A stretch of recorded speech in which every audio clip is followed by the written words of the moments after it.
नमस्ते, मी शीतल गवारे. मी तलवारबाजी खेळते.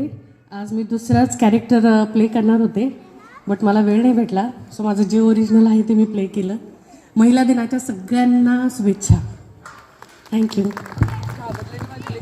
नाव जरी शीतल असलं ना, ती बिलकुल थंड नाही आहे आणि राष्ट्रीय फेन्सिंग चॅम्पियन आहे. आणि आणखीन एक विशेष म्हणजे ती 4 महिन्याची प्रेग्नेंट आहे बरं का, तरी तिनं हे केलेलं आहे.